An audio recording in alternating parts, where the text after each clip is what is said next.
And I want to welcome everybody to another edition of Hoops Hitting Gems podcast. I'm your host, David Jones. Man, thank you guys for tuning in as usual. Man, can you believe it? Episode number 80. Man, it's been a long journey to get to this point. Tonight's guest, man, is no stranger to the show.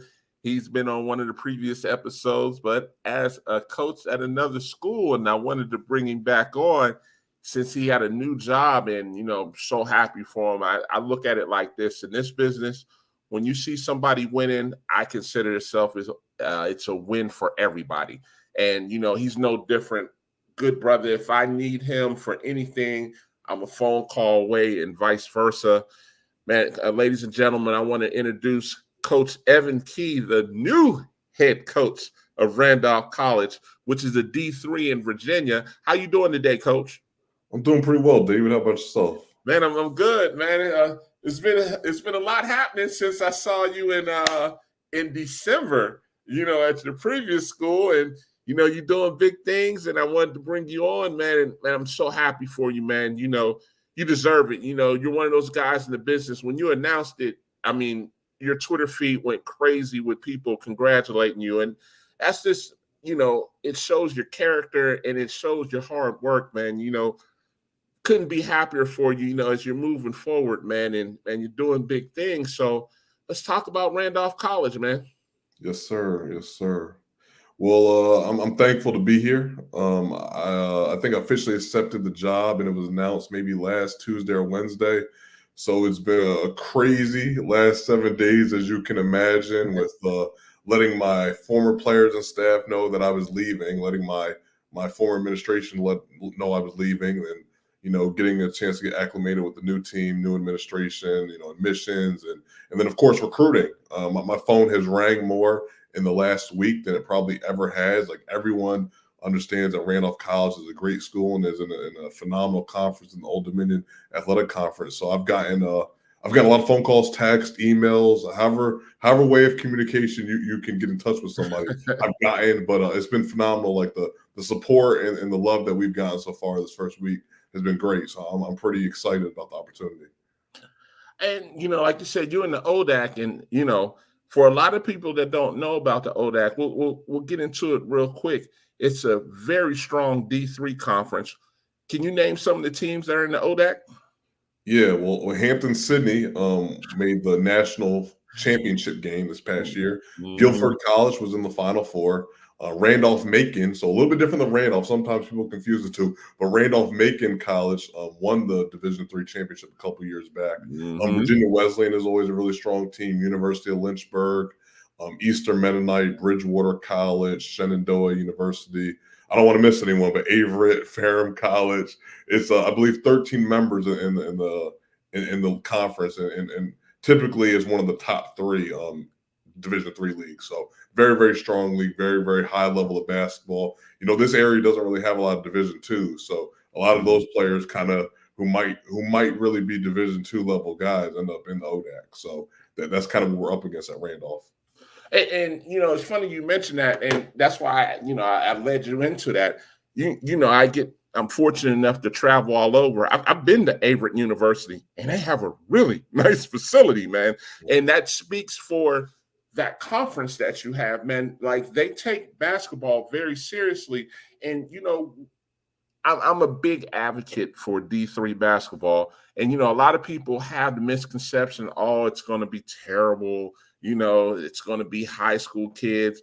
And that's so far from the truth. And when you get into some of these really nice D3s, they're better than D2s and some D1s, to be honest with you.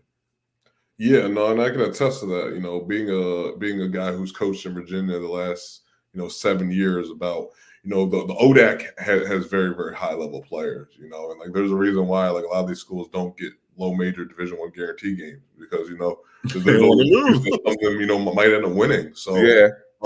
I've worked in a number of different regions, and I can tell you that the investment that all these schools make into athletics is incredible. Like you mentioned, the facilities, the staffing.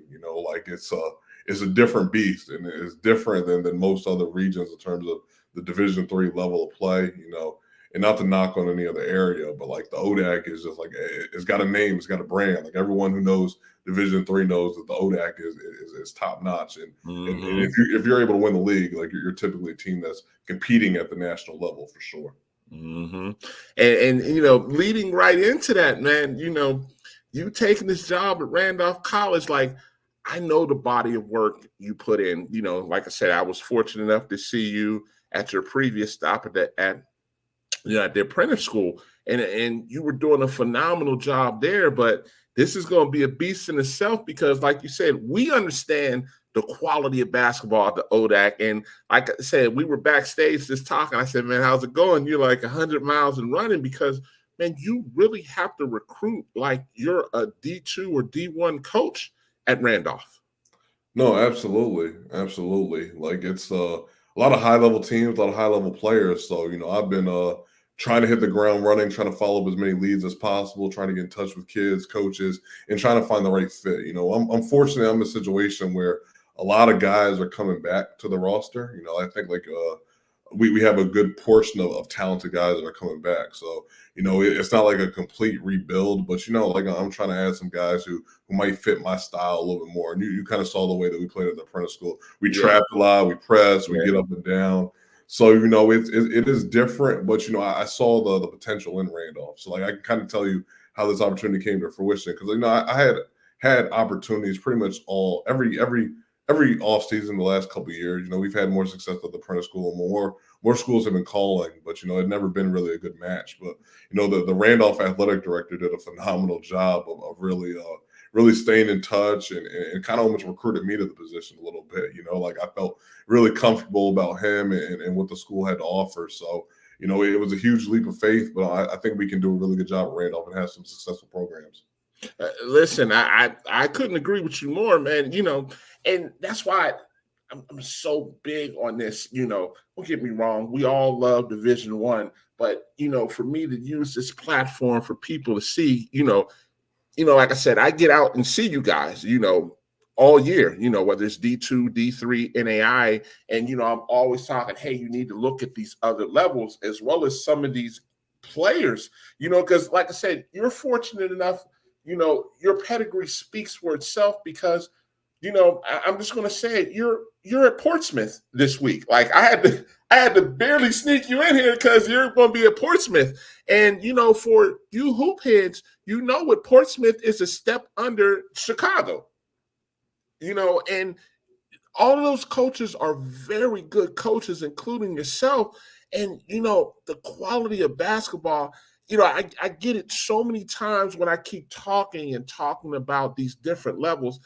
So many people had the misconception, but when, I'm like, just go look on, will you guys have a live stream? Let me ask that. Your game's live stream? Yes. We have a quality live stream. Again, like everything that we're going to do is going to be top notch at Randolph. It's going to be at the highest level, so people can watch us from near and far. Of course, we would like to have as many people in the gym as possible. We have a relatively unique gym. It's small, but it's got like an old school type of feel, and like the noise echoes and it ricochets all across. So we'd like to have people there, but if not, definitely tune into the live cast, and hopefully you're seeing a pretty exciting brand of basketball.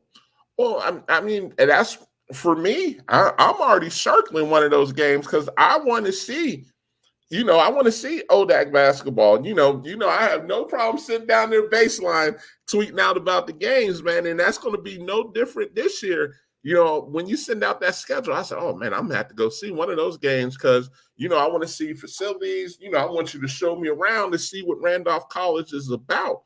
And, that's taking us right into this next portion of it. Tell us about Randolph College. Yeah, so for one, we're located in Lynchburg, Virginia. So for those that don't know, like Lynchburg is a booming small city. Like Liberty University, which has like an enrollment of probably north of 20,000, is located in the same city of us, as well as University of Lynchburg and also Virginia University of Lynchburg. So it's a college area, and Sweetbriar College is also kind of close. So it's a college area. It's a really young population. I think like the average age might be 28 years old. But Randolph College, it's actually a relatively young in terms of men's basketball program. So it started off as a women's school. So it was Randolph-Macon's Women's College, I believe. And then it started admitting men, I think, in 2007, and then that's when they first fielded basketball. So I'm actually only the third head coach on the men's side at Randolph College for the basketball program. So it's still a relatively, building and pretty new program. But, the things that make us unique are, for one, we have a take two curriculum model. So students only have to take 2 classes at a time for 7 weeks, and they have no classes on Wednesday. So you talk about the ability to really focus in on school, really focus in on basketball. Like, that's the exact opposite of what the setup was at the apprentice school. At the apprentice school, they're working 8 hours a day or in class 8 hours a day on top of basketball. Here, they're in 2 classes a day. And Wednesday, they don't have any classes. So, I think it's just, the opportunity to really find out who you are and really develop as a holistic student is really what Randolph College is all about. It's a relatively small school. I think our enrollment is in the 600s. So, it's a close-knit community, and you're going to know other people on campus, and they're going to know you, especially as a student athlete. So we don't have football. We don't have baseball. So, basketball is, kind of like, I'm not going to say the big sport on campus, but, they're going to know who the basketball players are. So it's a great academic school in a great location. We're centrally located in the state, so you can get to Richmond in 2 hours. Charlottesville is an hour away. DC area 3 hours. Hampton Roads, which is where I've been the last couple of years, 3 hours. So it's a great location. Roanoke is not too far away. So in Charlotte, it's just 3 hours to the south of us. So great location, great school. Really, really nice facilities that were renovated in 2020. So we're fortunate to have a really nice locker room. The gym, like I mentioned, is small, but it's newly remodeled and it looks really nice. So it's a great place to earn an education and play college basketball at the highest level, Division III. To help people just a little get a better idea, you guys are closer to Winston-Salem, north of Winston-Salem, about an hour and a half, 2, something like that. Yeah, sounds about right. Yeah. And, I always say that because, again, like with Averett University being in your conference, I figured it was around that hour and a half, 2 hours, something like that. What is Randolph known for academically? If I want to go to Randolph and I'm thinking about majoring in something, what would your pitch be to say, oh, this is what we're known for at Randolph? Well, we really have a great combination of majors, so there's really nothing that you could want that we don't have. So, business is typical. We have exercise science and kind of programs that lead to coaching. We have engineering.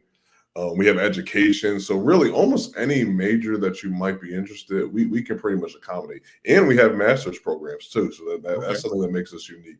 So I know I have a couple guys on my team that are in the master's of coaching program. So, even though we're now kind of cycling out of the COVID year, but for a while, this was a pretty big destination for individuals that had a 5th year eligibility. And because of that, because of the master's of coaching program, we also have a graduate assistant position. So that position was filled prior to me getting hired officially. But, I'm excited about RJ Williams, who will be my graduate assistant. I still haven't hired a staff yet. So right now he's the guy. So he's getting a chance to be, top dog in that regard. But, hopefully I'll have a staff soon. But, we really have almost any major that you could want. And great academic programs. So it's really hard for me to narrow down what the program is. I guess, I guess for some people, maybe I think the theater and the arts are big on campus, maybe not the most popular with men's basketball players, but we any of the majors that somebody would really want, we can accommodate. Communications, really anytime I've talked to a recruit the last week and they named a major that they were interested in, I've been able to send them the link to that and say, hey, here's what we have. And it's been accommodated. Gotcha. It sounds interesting, man. And, as you get more accustomed and acclimated to this, position, for recruits that are listening and they're maybe interested in Randolph, what's your style of play, man? I know, but I want you to let people know. It's gonna be fast.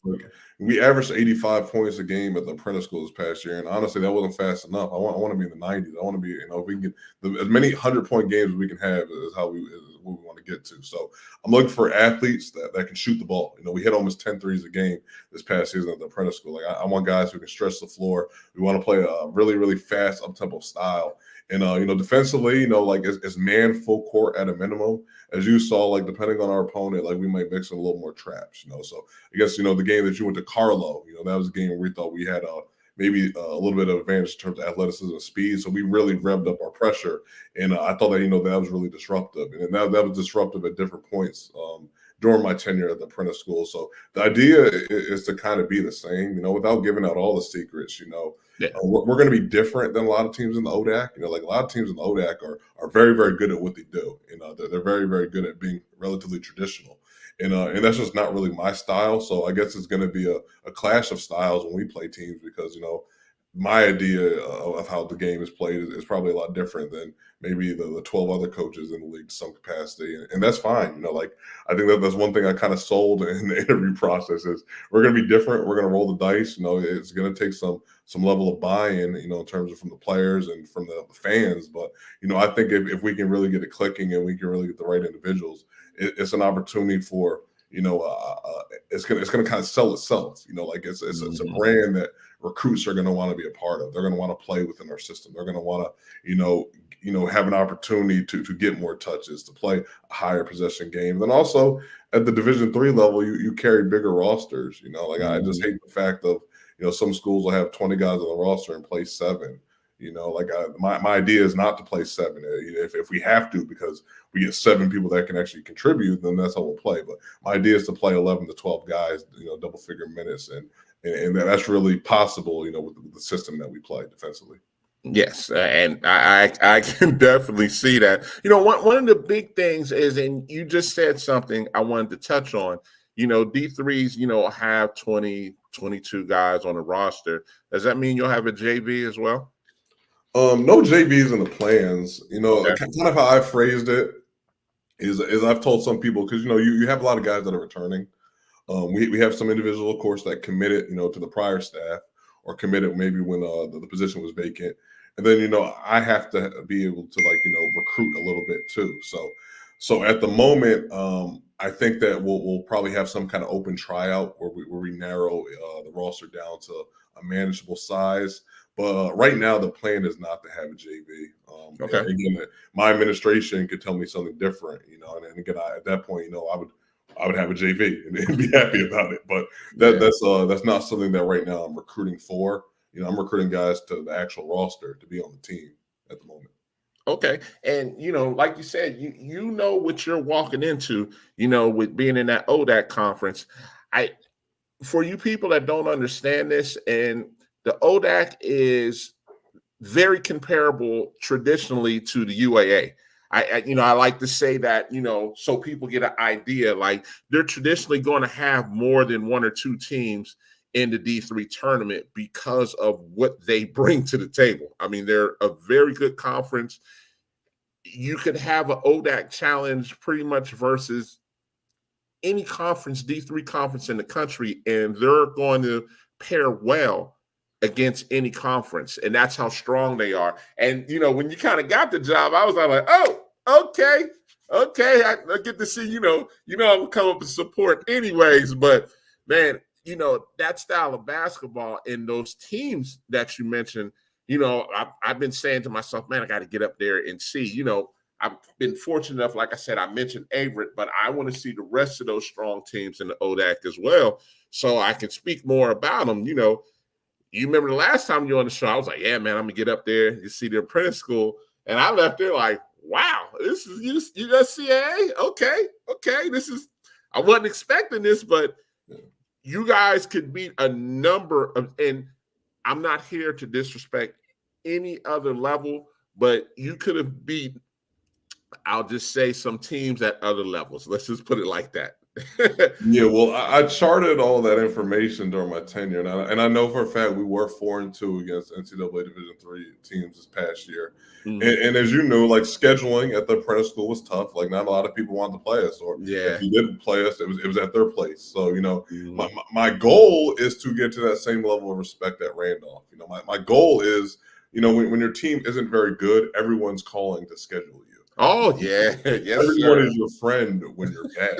when you're good, you have less teams that want to play. So my goal is to eventually get to that point where I reach out to teams and they're saying, "No, we're full," or hey, I can't make it happen this year, or hey, maybe one game on our place, or we can offer a guarantee, So that's the hope I'm hoping to get to, and that's kind of what the vision is for Randolph basketball. But I know it takes some building blocks, and I know the conference we're up against, but I was looking forward to this challenge. To be completely honest, I was not saying I had accomplished everything that could be accomplished at the Prentice School, but we had won a national championship. We had won 2 straight conference championships.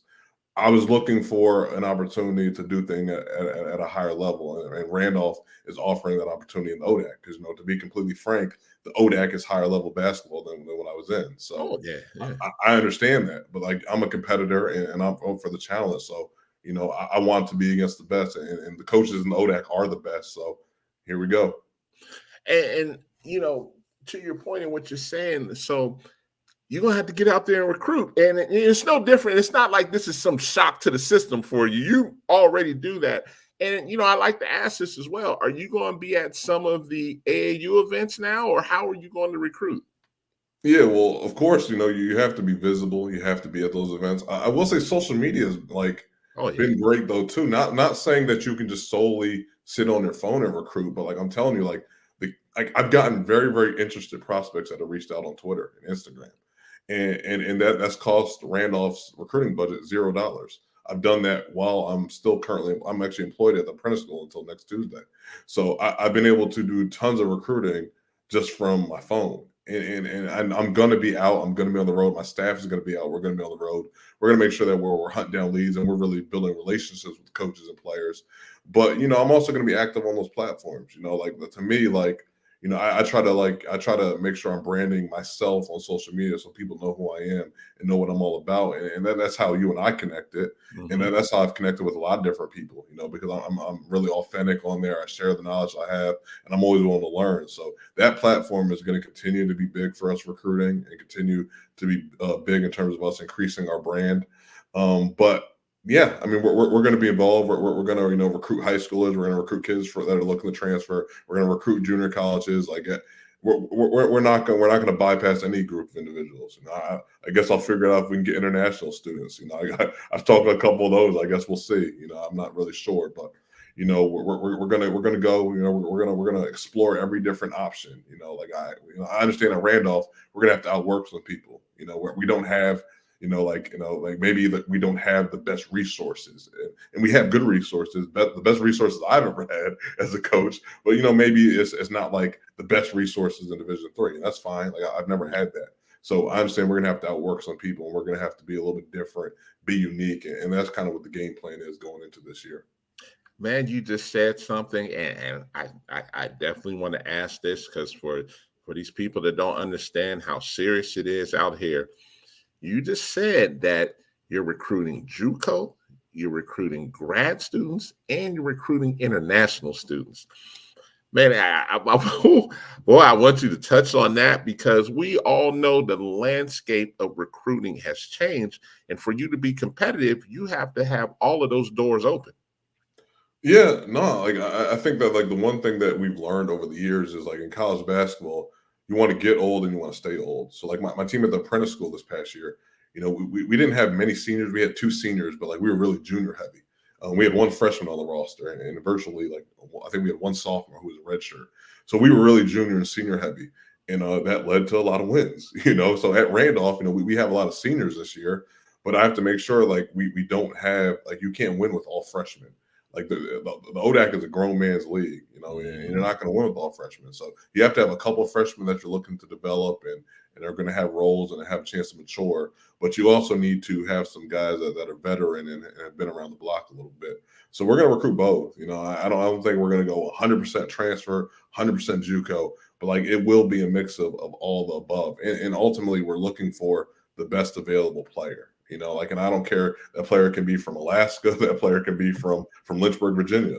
If you're good enough to help us play, you're going to get the opportunity to showcase that at Randolph. So, and that's just going to be how we maneuver. And, I have connections in a lot of different areas. Fortunately, I've coached in some different places. So it's not all my connections are just in one location. I'm fortunate, I'm from the DMV. DMV has great ballers. Lived in Hampton Roads. Hampton Roads has extremely really good basketball talent. So, at Apprentice, we really recruited 757. And I'm not going to say exclusively, but that was the bulk of our roster. So, at Randolph, we will tap into that market a little bit. But, because of where we're located in the state, we can get to some different places maybe a little bit easier as well. Now, and I'm glad you just spoke about that. For your out of state, when you recruit your out of state, will they get an out of state waiver or will they have to pay out of state tuition?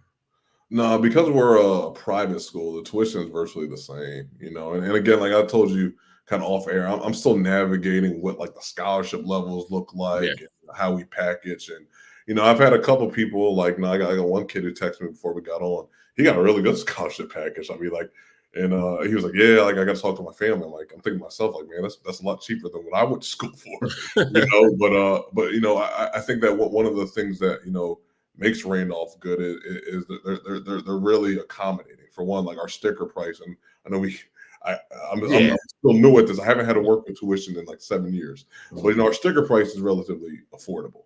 Like it's a good price, and we give good academic scholarship packages.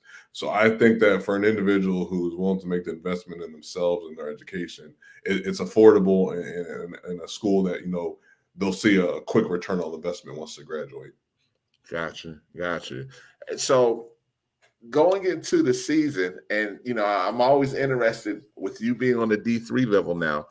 I'm assuming November, December non-conference games, you're going to try and get some of those D1 and D2 games, I would assume. Possibly. I don't have any of those games on the schedule right now, because the way the ODAC works is you actually we have our first conference game in November, which is different. Yeah, because it's 13 teams in the conference. We start, conference games pretty early. It might be my fourth game of the season is against somebody in league. Okay. So right now we don't have any guarantee games.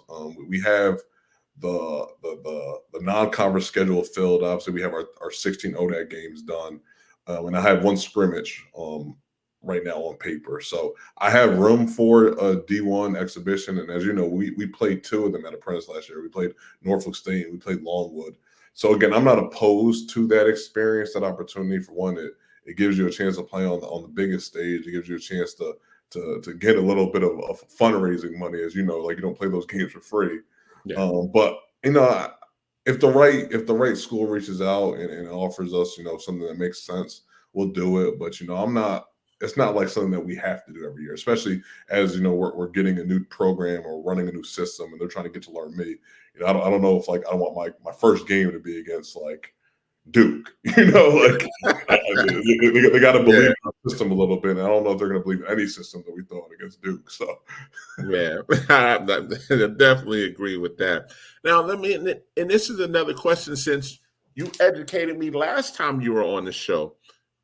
Will you still, I know you're D3, but will you still mix match in with USCAA games, or are you just going to stay, hey, I'm going to be D3 only? Because the education part from last time, when you get to that USCAA tournament, you still have D3s playing in that, right?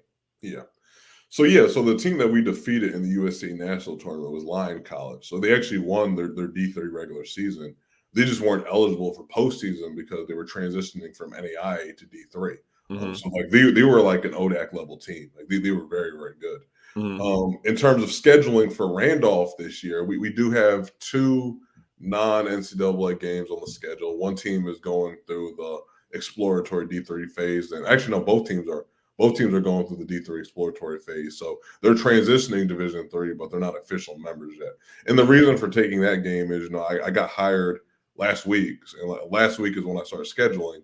So a lot of teams were full. We had a couple home and home series going, but like when I reached out to those schools, they pretty much said, hey, we try to save a date, but we let them, they filled up. So we know we'll owe you the game next year, but that obviously put me in a spot where I still had to find some teams. So, I was trying to piece together what the previous staff had put together and trying to confirm those games and game times. And, I did have a couple openings and I reached out to some connections I had at that point. And that's how we were able to kind of fill the last couple games. So we have two two non-D3 games, but again, both those teams are going through the transition of NCAA D3.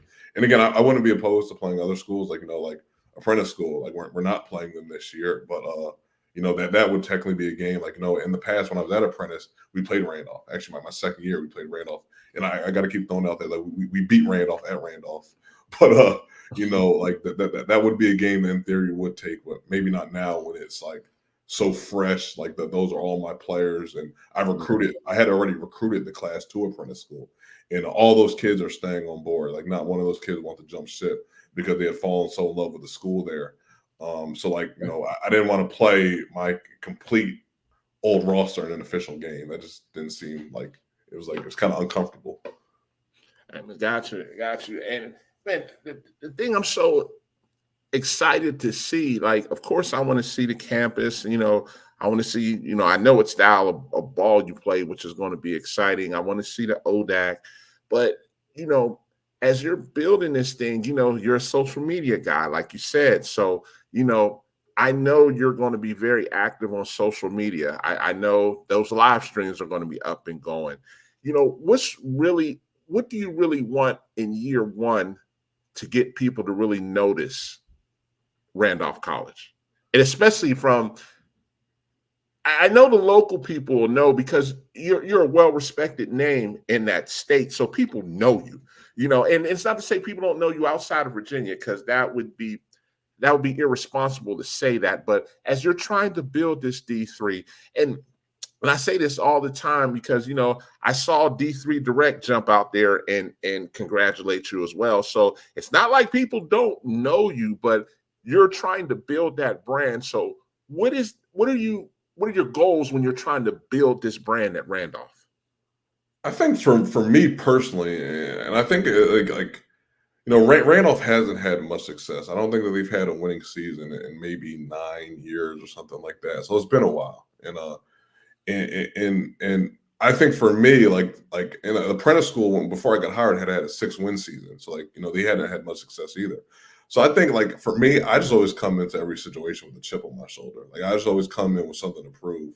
So I think year one, I mean, I know that we're playing against really good coaches, really good programs, really well-established programs. I mean, shoot, two of those teams were in the Final Four last year. Like I can't knock that. But I think I just want to put us in position where we're not an afterthought. I don't want, coaches to say, I got a kid for Randolph-Macon or I got a kid for Virginia Wesleyan. But, you can have that kid for Randolph, the kid that those schools don't want. Now, I want you to say, hey, here's a kid, he's being looked at by those top teams, but, he also would be a good fit for your program. Because to me, that's a level of respect. Like when you call those coaches, I better be on the line too. And it better not be for the kid that nobody wants. If you're always selling me the kid that nobody wants, that means we still got some things to prove. So I'm glad that you mentioned some people have taken notice for the body of work. Because at Apprentice School, it was an uphill battle. Like we never got the respect that we were really due. And even with the national championship, like we still probably didn't get the full respect that we were due. So at Randolph, I already know like we've been at the bottom of the conference. So like people right now aren't worried about us. Like they're not thinking about, okay, how are we going to beat them this year? They're thinking that it's a given. So my job is to change that. My job is to make sure that we're in position to be successful, to compete for ODAC championships. And like I said before, if you're competing for ODAC championships, you're competing for national championships at that level. So, I mean, I have big goals, like that's the one thing is I can be a dreamer, because for me, like no one thought it was possible at the Apprentice School and we went ahead and did that. So no one thinks it's possible at Randolph. So my goal is to go ahead and do that. And that's where my mind is. I'm almost obsessed with reaching that goal right now. Like right now, like I'm working around the clock to make that happen. And that's just the way it's going to be, because again, like at this point, it's nothing to lose. We got something to prove, and we're going to put, a team that our school and the state can be proud of, and we're going to represent, ourselves, and we're going to have a good product to go with it. So I'm looking forward to getting to work. Will you have an elite camp this year? This year, probably too late to plan. So probably not. Maybe in the fall we might aim to have one. But we want to grow the brand of what we do. So like we want to have elite camps. We want to have team camps. We want to do everything that every other school is doing in our conference. Like you got to keep up with the Joneses a little bit, because again, like that goes down to the brand. Like I don't want people to think like, well, Virginia Wesleyan or Guilford does this and Randolph doesn't. know, and that's even some of the vibe that I've gotten from some of the players is, you know, like they want to feel, you know, as respected as those teams, and that's my way of thinking too. So again, I don't want to bite off more than I can chew because like right now I don't even have like a full staff. Yeah. So let's get a full staff together. Let me get my roster for this year together, and then once I have that intact, you know, like, you know, I'm gonna have a lot of time to kind of brainstorm because for me, this is the first time I've been a full-time head coach. You know, like I worked in admissions, I worked as associate athletic director at apprentice school, so I was always managing a million other things on top of basketball. But now, like I get to really focus on basketball, and to me, like that's promising because That's like a dream come true right there, brother. No, it is. I've never had to be able to just fully focus on basketball. So I'm looking forward to after next Tuesday when I'm done, you know, my obligations and admissions at the apprentice school, I'm ready to be a full-time basketball coach. And at that point, you know, like I know the work ethic I have, and I know like we're gonna raise the profile of the program.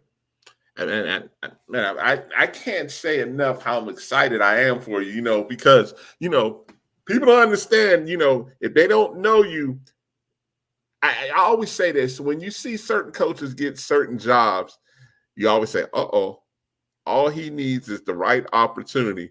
And you getting this opportunity, listen, I'm not saying overnight you're going to be a sensation. If you are, great. That would only just speak more to your work ethic. But I know come year 2, come year 3, I know I'll be on that baseline like, oh man, listen, this team's for real. You need to see what he's doing up there.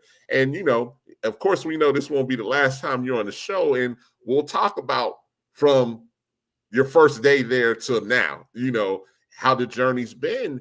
And, you know, I always like to do that. So, you know, coaches that watch the show understand that it's a process. And these kids that watch the show as well, they understand if they buy into what you're doing, you can be successful. Trust me. Now, you know, it's not going to be easy. There's going to be ups and downs, as you already know, and that's life, period. But, man, I'm fully confident in what you're doing. And from what I've seen, I was like, oh, yeah. I was like, man, if he's on another level and he got some resources as well, it's going to be a problem. No, I appreciate that. I appreciate it. Again, like I was happy at the apprentice school. You know, like the apprentice school was really good to me and my family. But, you know, like I understood that if the right opportunity came, like I'd be a fool not to jump on it. So again, like I fielded phone calls, I fielded opportunities, and I really saw the vision of what Randolph College, you know, could be, you know. And again, like I understand what we're up against. Everybody has resources in ODAC. There's not one school that doesn't have resources. Like this is a resource league, you know, but I also, you know, thought, you know, like that enough was in place that we could go there and do something special. And I thought that the talent, you know, they have some talented guys too. Like it's not like it's not like the cupboard is bare. Like there's some guys coming back that can play basketball that are really good players. And for whatever reason, like, you know, I mean, the ball didn't bounce their way enough times last year. So, you know, I know like the ball maybe those 50-50 balls that they missed last year, you know, that changes the whole course of your season if they bounce your way this year. So I know that, and I understand that we just need to add the right pieces in addition to that. And that's what I'm working. Trust me, like I can, if any of my players are listening, you know, like I'm recruiting guys. Like I'm talking to people all day, every day. Like I apologize for anyone I didn't get back to. I'm trying my best. As much as I can respond to text messages and phone calls, I am trying. I'm doing 5 things at once at all times, and I'm trying to get the right people on board. And like, trust me, there's no one right now that is talking to more people than I am this past week. And that's with also, you know, I do have the Portsmouth Invitational. So, you know, that's going on right now as we're talking. And like, I'm not there because like, when we get off the phone, I'm going to go recruit. You know, I can't be in the gym hobnobbing with the NBA guys. Like those guys, unless they got a guy for me, aren't helping me. So I'll do that a little bit tomorrow. But, you know, that speaks, I'm glad you said that. So even from a recruiting standpoint, people understand like the type of guy you are. Like you're a top-notch coach because you take this so serious. And even past basketball, you're steadily trying to improve yourself. I'm sure you're going to be a Final Four guy if you're not already. You're a Portsmouth Invitational guy. Like, man, that was huge. When you told me that, I was like, what? Oh, man, that's huge. Like, you're steadily on this. And when I say you're on this, like, you're trying to find ways to improve yourself on a regular basis. And man, I always have nothing but respect for guys like that because you're obsessed with this. Let's just be honest. You're obsessed with this. This is what it is. This is your life. I mean, don't get me wrong. You're married with, all that good stuff as well. But this is your job and you take this serious because this is like a dream for you, man. Well, no, it is a dream. It is a dream. Like I always knew I wanted to be a college basketball coach or a college basketball head coach, and I wanted to be a successful college basketball coach. So, we had a good thing going at apprentice school, and again, I'm really thankful, especially for the last couple of years. We had extreme success there. But like I want to be successful at Randolph. Like trust me, like no one wants to fail, and especially not me. Like the feeling of winning is a different type of feel. So like I want to have that feeling more times than not. So like you said, like that there's always different professional opportunity. Like I'm so gracious that I've gotten involved with the Portsmouth Invitational. That opportunity came to me last year. One of my former assistants was involved, and like that's one of those things that where like you got to kind of know somebody to get in. Like I was telling somebody else, like like it's not like you apply and they get back to you. Like you got to get invited, and that's why like I'm gonna continue doing it even when I'm at Randolph. Like I got to make sure I block off a couple days next year and going forward to be able to do it because like. Once you're in the loop, you're in, and once you're out, like that, you're out. So I got to stay in the loop, and I got to stay, involved because it's a great development because you're learning the newest trends at the NBA level, like you're experimenting with different rules that they have at that level that might translate to college. You're building connections. Like this week I'm working with Chris Lofton, and like for the young guys, you probably don't know who Chris Lofton is, but he was a hooper. Yes, Mr. Basketball, Kentucky, played at Tennessee. He just wrapped up his NBA or his overseas career, and now he's kind of trying to figure out the next step. So like they have an NBA coaches program, and he's in that right now. So like that's who one of the staff members is with me. Like I'm gonna meet scouts from every NBA team will be there. Like last year I met Jameer Nelson, Brent Barry. Like all those dudes are there, and like getting a chance to pick their brain about basketball. Like that doesn't happen just for me sitting in the house. Like I'm getting a chance to network and meet those people, and like. What Randolph will understand is like that's making me a better coach. Like I'm finding like a different perspective that like some things that we did this year at apprentice school I learned from last year's Portsmouth Invitational. There's some direct sets that those NBA guys like had that we ran this year to great success. So trust me, I'm a sponge. Like I'm a lifelong learner, and I'm still pretty young. I'm 33, so like I know like I haven't maxed out in this coaching thing, and I guess when I feel like I've maxed out, maybe I'll try something new. Maybe I'll try, a different profession. I'll try to work a normal 9 to 5 and maybe, have a little more free time to develop some hobbies. But for now, like this is what I love, and fortunately I have a family that supports that, and, maybe doesn't fully understand it. Like they don't fully get it, but they also know like this is something I love and I'm passionate about because they can tell by the way I interact and the way I make time for all this. So, it's been a blessing, and I'm really fortunate for all the opportunities that have come about. I mean, and there's a few things I just wanted to ask before I let you go, man.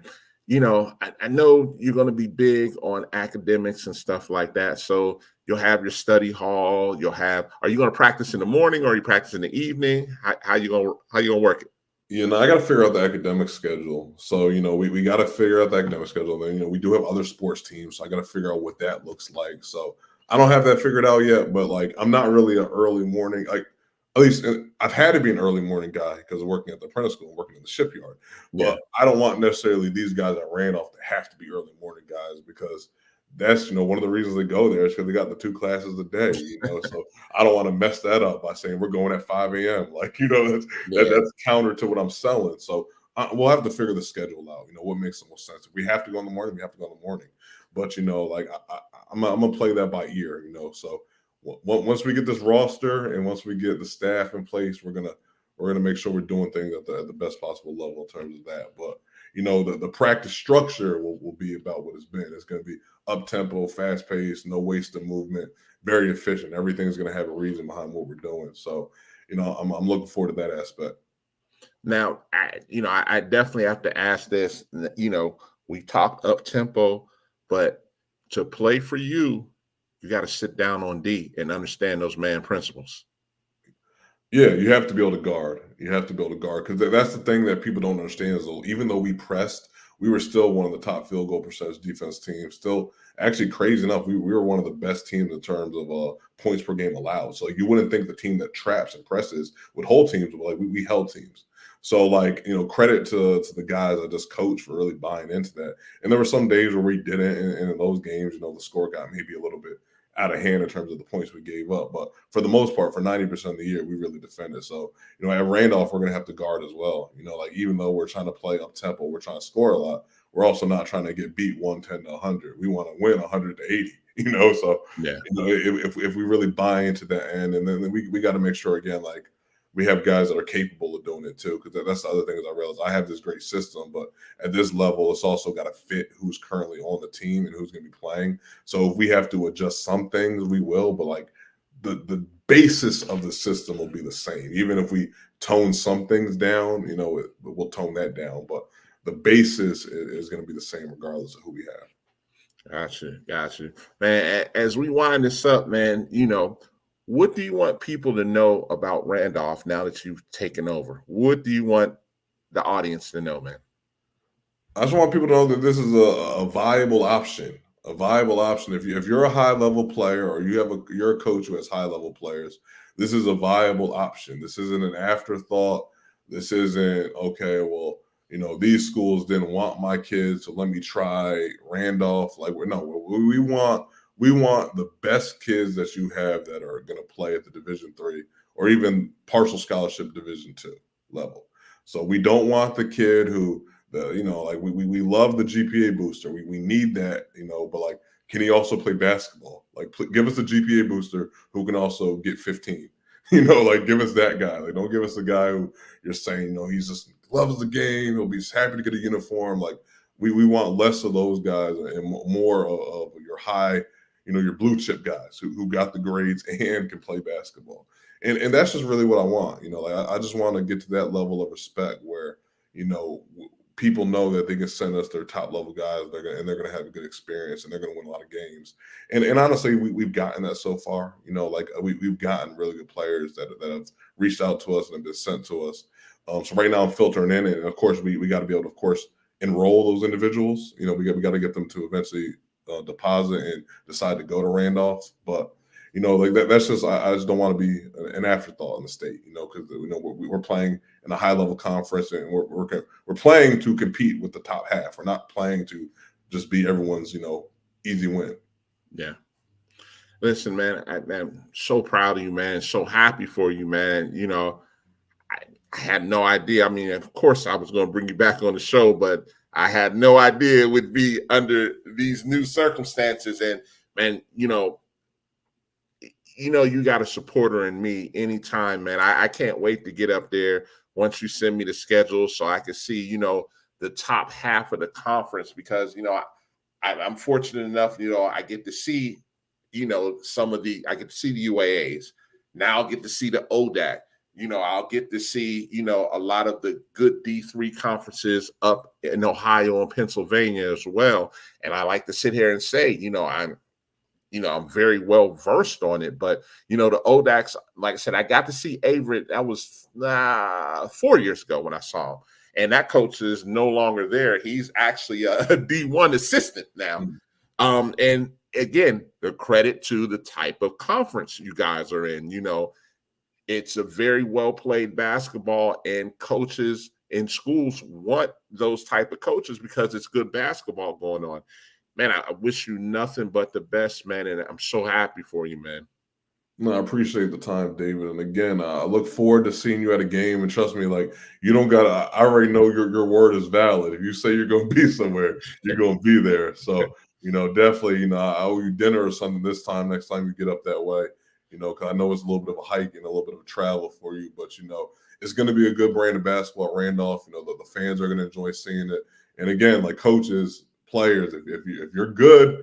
And like legitimately, if you feel like there's a good opportunity, reach out to me on my socials at coach_key. And I'm evaluating film like in my sleep at this point. So if you're a good fit, I'm gonna be in touch. I got one last question. Now that you said that as well, I know you're evaluating film and stuff like that. Let me ask this for the guys that are actually considering Randolph. Are you considering those guys? Will you bring them in for like individual workouts once you give like, hey, this guy might be a fit for? I know you're not just going to say, hey, I'm taking this guy off of highlights. Yeah. Would you prefer they come in for a visit and you work them out, or what's going to be your plan for that? Yeah, and I think for now, just a lot of evaluations on film. So, like, like, fortunately, like, I was recruiting the state, at my previous job. So, like, a lot of these guys I'm relatively familiar with that I'm in talks with now. Some other kids, the transfers, I'm diving into synergy. I'm able to see full games and things of that nature. For other high schoolers that I might not be as familiar with, if they're kids that I'm really recruiting, like, I'm making sure I'm getting that whole picture of who they are and trying to at my best to find out their character in a short amount of time. So I'm calling the people that are around them as well. And then if it's somebody who might, I might be a little bit unsure of, that's kind of what the open trial is for, So if you feel like you're a hidden gem and you're diamond in the rough and maybe, I'm not getting a good feel for you based on just what you have on your highlights, come to Randolph, enroll and try out. I'm gonna have that open trial, and if you're good enough to help us, like you're gonna play. Like I don't care if I talk to you once for 2 minutes. If you enroll at Randolph, you're at the school, you're a good character, high academic, and you're good enough to help us play. You're going to be on the team. So I give people my word on that. It's going to be, especially this first year. It's going to be maybe a little bit more equal opportunity, because at this point, like, everyone is someone new to me, and we're new to each other. So, I'd be a fool to pass up on some guys that can help us. But, understand that, like, for the most part, if I'm seeing your video and I'm just not seeing it, like, again, like maybe I'm missing out, but, maybe you have to prove me wrong somewhere else. But, for the most part, like we're gonna keep doing the homework, and we're gonna keep making sure that we're getting a great perspective. But, like, no, probably not working guys out, one on one. Probably just get a chance to evaluate them on film, get a chance to evaluate the character, talk to the people around them, and then bring them on campus. Hopefully they love it, love the vision we have. Then, they're coming in and rolling. And let me ask this as I'm letting you go, and this is important for us. What is the education, the admission requirements to get into Randolph? Yeah, well, of course, you need to be like a relatively good student. It's not like one of those things where, like, the UAA, you got to be like 3.9, 1,500. Like, Yeah. I don't have that going on. And it's not even like the apprentice school where you need to have B's in Algebra 1, Algebra 2. Like, I'd say our students need to be like 2.8 above. Okay. And obviously, like, good transcripts, taking real courses. And, of course, at the Division III level, especially at the Division III level I'm at, the better your grades are, the more scholarship package. Yes. So you might be a bad student, you might get accepted, but you might be paying, more of the full sticker price, whereas someone that's got a 3.9 might be going for really, really cheap. Yeah. So, and that's kind of how that works at this level is, like, it doesn't necessarily mean that you're not going to get accepted.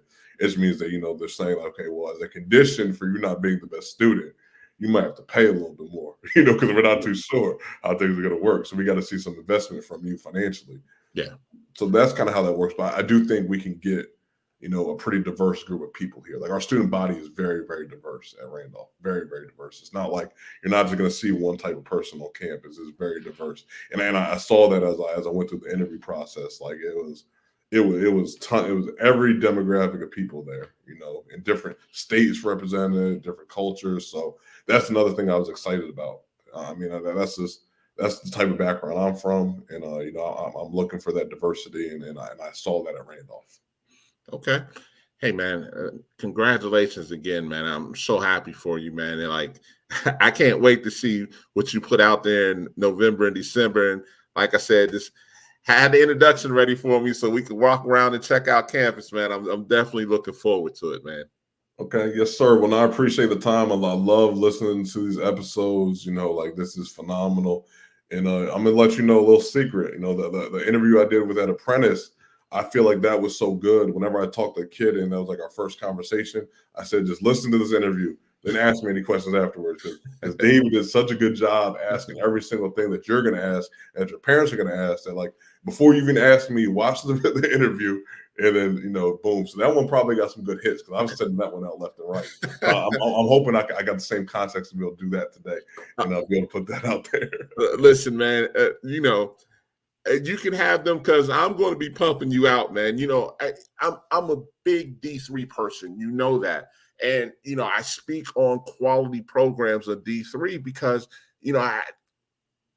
I know this may sound crazy. I have a chip on my shoulder when people are like, nah, D3. And since I get to travel around, sometimes I want to say, you have no idea. Like, you're not going to play at said school that's D3. Yeah. And, they have this misconception of, oh, well, if I went there, I'm just going to go ahead and kill. No, you're not going to play. You're not going to play. No. And that's and I know, we live in a world where I want everything right now, but, you're a quality coach and you're going to call that out and say, listen, you're not good enough to play here. You're not good enough to play in the ODAC. And that's a hard pill to swallow. Don't get me wrong, because they're thinking, oh, well, if I don't go D1, I can at least go D2. You can't play in the ODAC. And I'm not here to kill any kid's dream because it's all about fit, number one. But I want people to understand the quality of basketball. That's the biggest thing, man. Yeah, and I like, again, if you just pull up YouTube or you look on any of the school's website, if you watch Hampden-Sydney play, and I watched a lot of Hampden-Sydney games last year because, for one, Caleb Kimbrough to me is a phenomenal coach, just like Josh Merkel, just like Dave Macedo, just like Tom Palumbo. So, I've been fans of the other coaches in the league because I like watching their games. I like watching like the type of kids that they get, and I've been very complimentary. If you go through my Twitter, I was praising those guys all year. So it was actually, great that I'm actually getting a chance to compete against them. But, you watch those teams play and like they have dudes. So like yes. we're trying to make sure I want people to say, okay, dang, I've been watching Randolph. Like they're fun to watch. Like they got some guys. Those schools have dudes, and like we're like that's the thing. Like it's at this point, we're going against the best. And I can tell you, like, if you don't think that the guys can play, watch any ODAC game. And I can tell you, like, there's not one bad team in the conference. That's the thing about it is, like, nobody is bad. Everybody is good. Even the teams that don't win as much, they could go into other leagues and be very, very successful. And not to talk bad about other leagues, but, like the worst team in the ODAC would compete in like 85% of other conferences. Yeah. And that's without naming any. Like, I agree 100% with you. Like, there's levels to this. Even at the D3 level, there's levels to this. There are your really good conferences. There are your, as we say, mid-major conferences. And then there's your low D3 conferences. And again, that's not, I would never name any teams to say, or conferences to say, oh, you're this, you're that. No. But no, the ODAC, the UAA, the NEC conference, and the NESCAC. Yeah, the NESCAC. There's some really good conferences that people don't know about. And like, as you said, when it's time to play those money games, those money teams be like, nah, we're full, coach. We don't want that. We don't want to be on ESPN talking about we got knocked off by a D3. No, this is high major D3 basketball. I know that's not officially a thing, but like it is high major. Yes, I think we had four teams in the NCAA tournament. In Division III, that's for like 420 schools, 65 teams. You had 4 from the same conference. Exactly. High major Division III. And again, like the facilities, the resources. Everyone's got staff. Everyone's got great facility. Everyone's got it in this conference. Like there's not any like school that just doesn't have anything. Everyone's got stuff. You gave away the buzzwords. For me, like, again, for people that are in the know, you gave away the buzzwords because a lot of D3s are not full-time positions. Yeah. Soon as you just said, oh, this is a full-time, that let me know what Randolph is doing, or at least trying to do, because most of those guys, their setup is like your setup at the apprentice school. And it's no knock to that. It's not to say they're not a good school or whatever the case may be, but it lets me know the type of investment they have for you just to do this full time at a D3. It's not a lot of that. No, it's not. And again, like I said, like The AD at Randolph's not going to get many complaints from me because like the resources that they're giving me are like the best I've had. So like Yeah. I'd be a fool to go in his office and start beating my chest about we don't have this, like we don't have that. Like obviously I know that there's some schools that have other things that we don't have, and I get that. Like everyone knows that, but like like at the same time, it's enough. It's enough, and I'm thankful. I'm blessed. Like I don't want anyone to ever misconstrue. I am extremely thankful for this opportunity because again, like it would have had to take a great opportunity for me to leave the program that we had built at Apprentice, and Randolph was able to do that. So I'm grateful, and I'm just hoping I can do my best to put us in that position to make the school proud and to be relevant in the conference. Absolutely.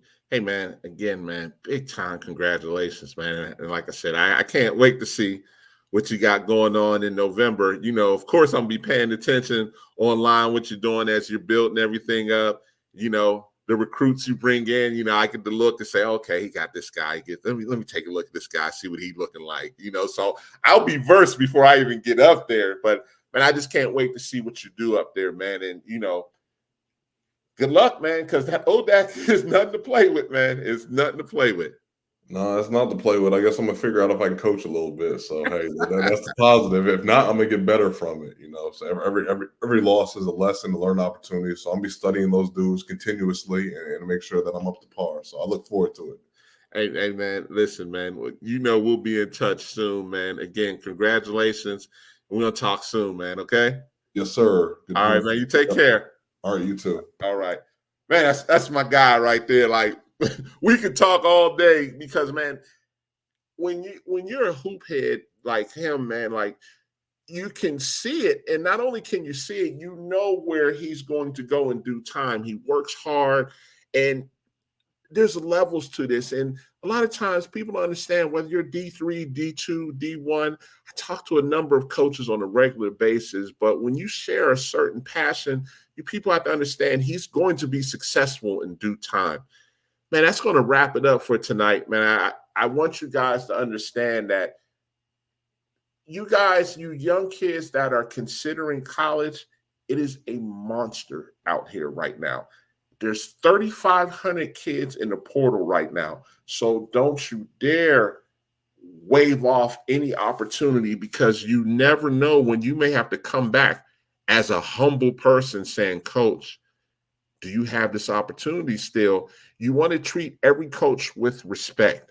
So that'll do it for tonight. Next week, we have another great show. Thank you guys for tuning in. This is episode number 80. Man, I can't believe it's been 3 years and we're at 80 episodes, but we're going to keep doing this thing. I want to keep putting programs that don't get their just due, programs that people don't know about on every level. We're going to keep doing this. We're going to talk education. We're going to talk basketball. We're going to talk life. We're going to keep doing this, man. And just thank you guys for tuning in.